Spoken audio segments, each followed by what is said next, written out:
Hey there, Margie Bryce here, bringing you the Krabby Pastor podcast. And I don't think you're going to be too surprised to know that it's too easy today to become the Krabby Pastor. Our time together will give you food for thought to help you be the ministry leader fully surrendered to God's purposes and living into whatever it takes to get you there and keep you there. So we're talking about sustainability in ministry. So,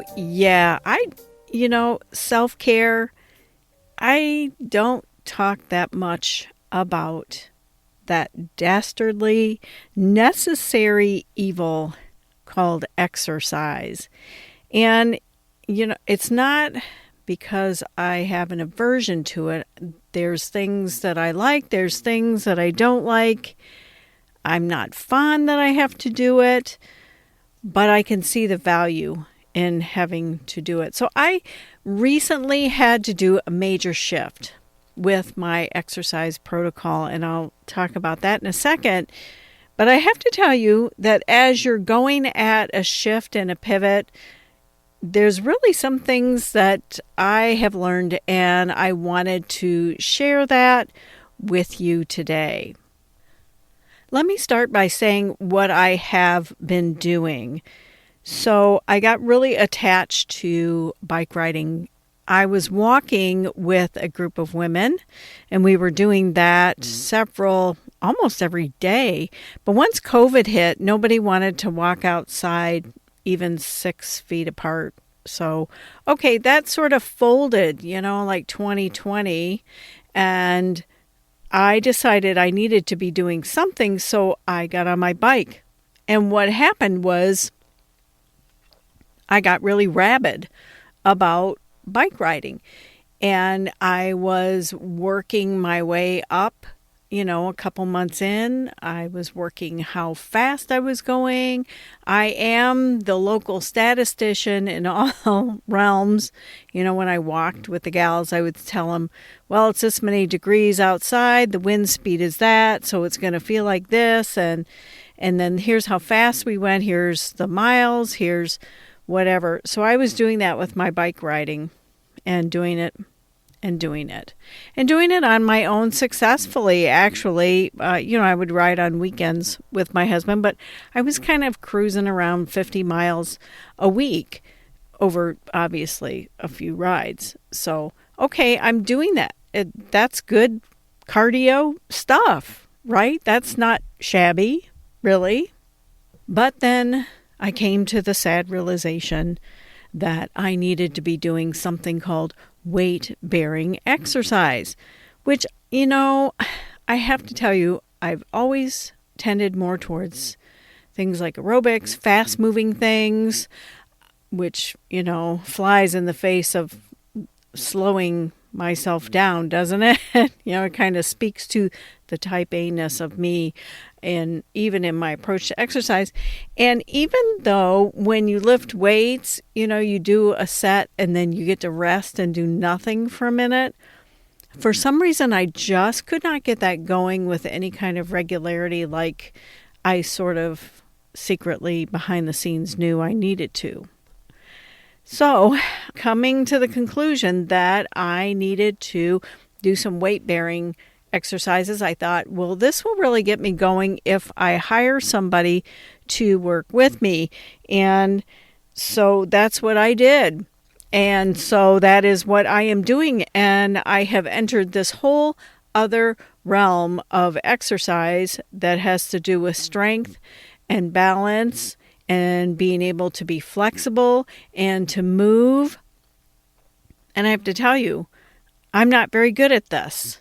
I hate to admit this, but I'm really not very good at this at all, especially when you realize that these are moves and things that I used to be able to do that I don't any longer. Now, maybe you are a 20-something and you can twist yourself up with little effort into the shape of a pretzel or something.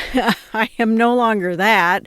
And as you start to get older and older, and then one day you try to do some of the moves that you did and you realize you can't do it anymore, a level of, I don't know if it's panic sets in, but something sets in. So I'm in a campaign probably here for, I probably should not have had such a big lapse in this kind of exercise. I used to like to get on the elliptical, and I could go for a long time on that elliptical, especially if I was stressed out about something. That was like my release. And then now when you think about it, the bike riding is sort of that same motion. And so the slow down and the think about strength and think about balance and think about how you're moving is really, it's a challenge. And here are some things that I am learning as I head down this path. Now, these are learnings, I think, about myself. And maybe you'll resonate. Maybe you won't. You'll just say, man, she's kind of a nut job here. But I'm going to offer these to you for your consideration.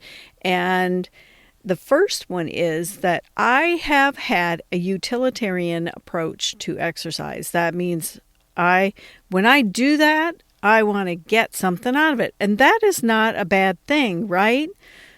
On some level, it's not a bad thing. So I have predominantly used exercise for weight control and or weight loss. Although, for the record here, I will be the last person standing on the planet should a famine arise. Or if I was in the equestrian realm, they would call me, if I was a horse, an easy keeper, because you just throw a little bit of hay in there and, she stays nice and plump, as opposed to those skinny horses that you have to put a mountain of hay in there and they still stay skinny. So I would be an easy keeper. So I have used exercise as a way to control my weight, potentially lose some weight. But I want to get something out of it. What's in it for me is always a big thing. Whereas this shift in my exercise approach and routine and what I'm doing and how I'm doing it is more about sowing good into my body. Tilling the soil, I think, is what my spiritual director has kind of a term she's coined with me. Are you tilling the soil? Not necessarily with exercise, but I'm using it here because it fits. So I am tilling the soil and seeking for what good I can sow into myself purely for that and that alone. So I've had that utilitarian approach, and I think I carry that in probably too many places, actually, where I'm asking, what am I going to get out of this, as opposed to how can I just sow some good into my heart and life.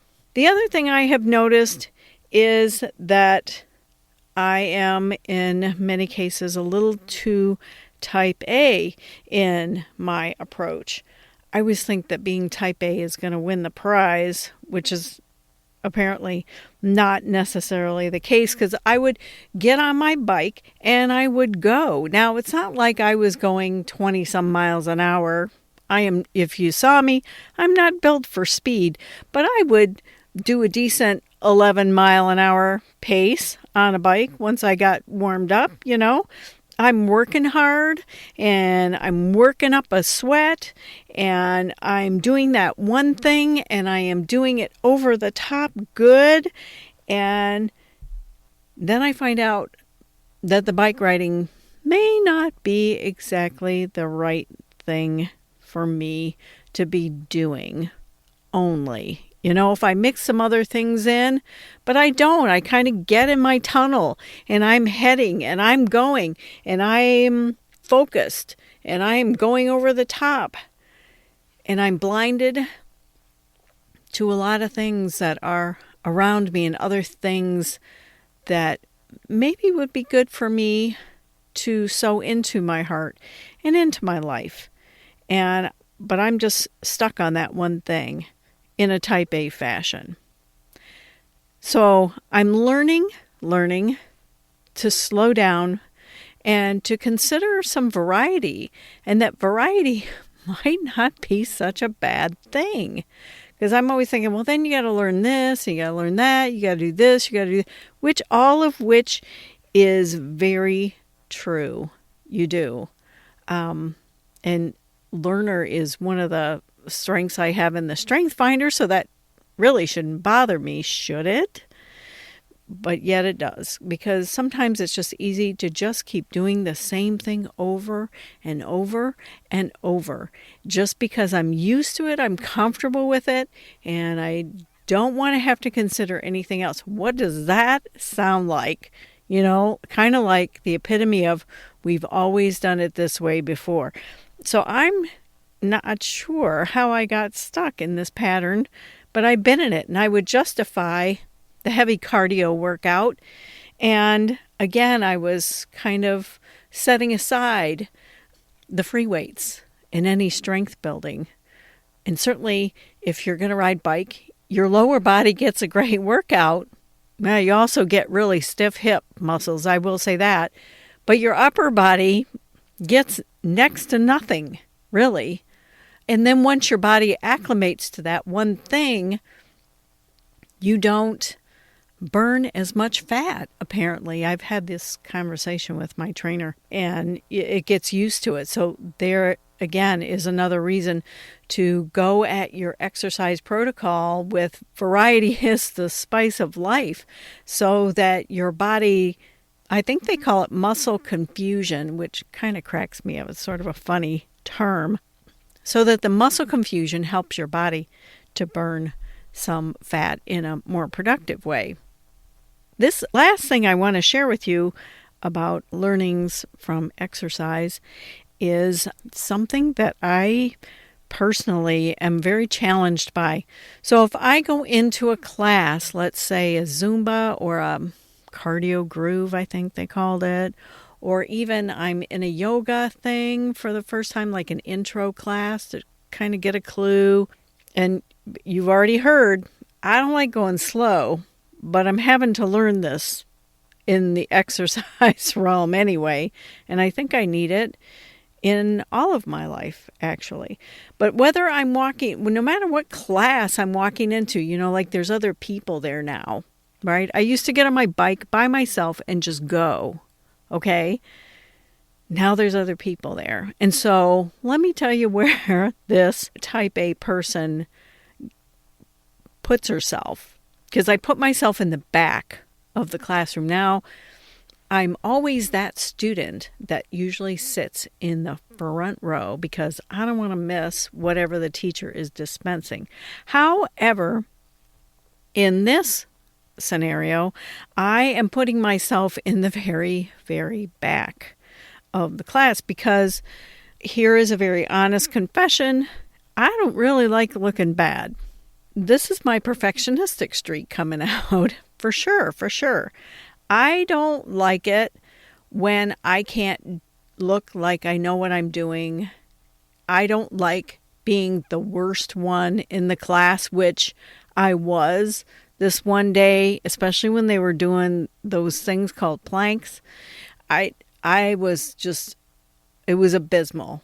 It was abysmal, and I don't like looking abysmal. It is really difficult for me to be the new person.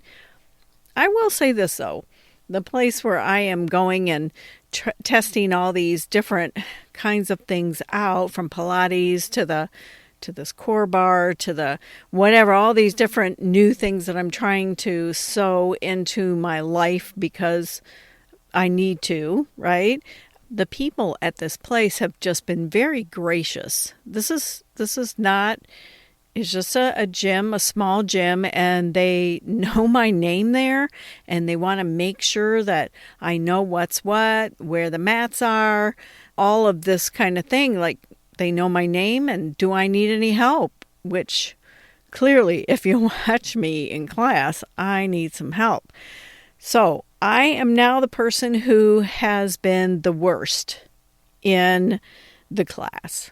I am in the back of the class and I am just starting out, and the people around me are being as helpful as they can and saying, I remember when I started out, and I'm thinking, is it that obvious that I'm just starting out with this? And I hate being in that spot. And you know what? Most of us do. Most of us don't look like looking bad. Most of us will not even bother learning something new for that very reason. They don't like looking bad. But we need to push through that. And I'm trying really hard to push through that for good reason. I want to be strong. I want to have really good balance. I want to be able to keep on keeping on. You know, they say if you don't use it, you lose it.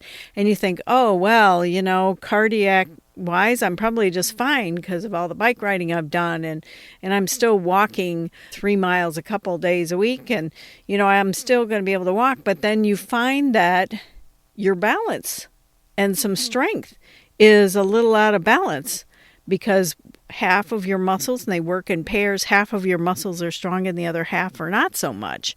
And so you are trying to get strong all over. And now it is meaning that I have to go slower. I have to do smaller movements. I have to be very mindful and self-aware about how I'm moving so that these little exercises have big impact. This is a whole different way of doing exercise. So here is my challenge to you. My challenge to you is if you are on the couch and not even engaged, and you've actually made it this far into this podcast and listened to me drone on about this, I'm going to challenge you to get off the couch and do a little something. 5 or 10 minutes.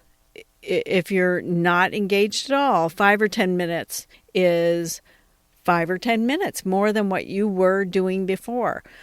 Because we want to keep on keeping on, and we want to sow good things into our bodies so that we can go the distance with everything that God has for us to do and to be about in this particularly quirky era of the church, capital C there.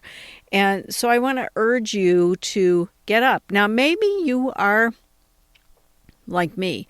Maybe you are, Johnny one note with, I am doing this one thing and that is all I am doing.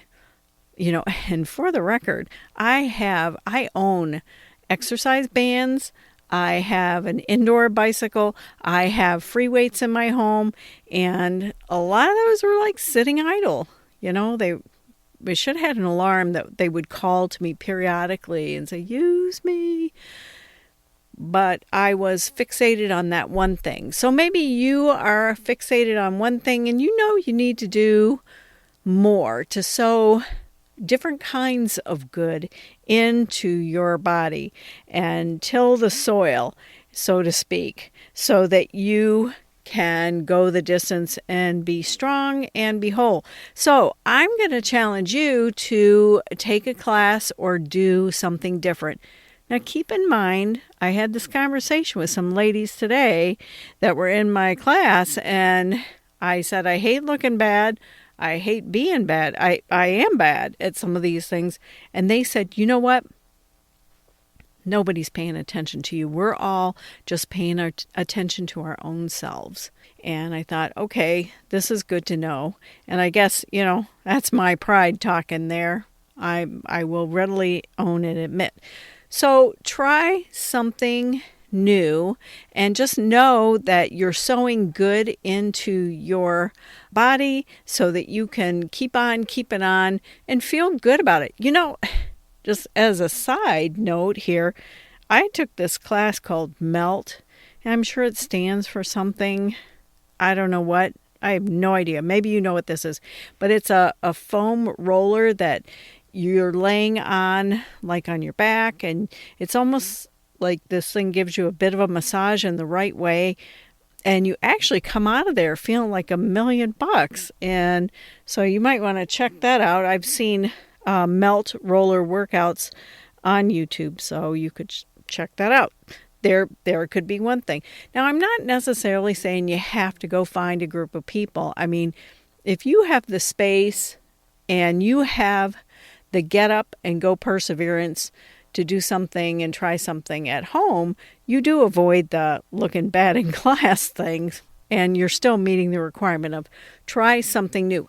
I just know for me that if I'm with people, I push myself more and I push myself in a better way because I don't like looking bad if I can help it, which at the moment I really can't help it. So, and it does trounce a bit with your pride, dare I say, in whether you look good or not. Anyway, so that's my challenge for that group. If you're just doing one thing, I'm going out and I'm walking every day. Leave me alone. What else do I need? Well, you know what? It's the same kind of thing. Cardio, your lower body is working out. You could get some walking poles, and at least your upper body would be going then. But try to add something new in the mix. Now, maybe you are somebody who has just lost motivation with the whole thing. Maybe you have been there, done that in the past, because I found myself in that boat as well. Because while they're doing Zumba and stuff, my body was going, oh yeah, like 25 years ago, I used to do aerobics and we did some of these steps. So my challenge to you would be to persevere and keep at it because, guess what? If you're totally at the bottom, like where I am with some of this right now, there's only one direction left for you to go, and that is upwards, right? It's upwards. So try one thing new this week so that you can sow good into your body, so that you can till the soil, so that you can keep on serving Jesus and feeling your best, or the best that you can in your current state of being, but so that you can go the distance with God and offer God your best through the body that God has given to you, because we need to be good stewards with that, right? Good stewards. And I'm reminding myself of this. So as I'm speaking here and sharing with all of us here, I am also speaking heavily to my own self. So get out there, be bad in class, and keep on keeping on. Hey, thanks for listening. It is my deep desire and passion to champion issues of sustainability in ministry and for your life. So I'm here to help. I stepped back from pastoral ministry, and I feel called to help ministry leaders create and cultivate sustainability in their lives so that they can go the distance with God and whatever plans that God has for you. I would love to help. I would consider it an honor. And in all things, make sure you connect to these sustainability practices, so that you don't become the crabby pastor.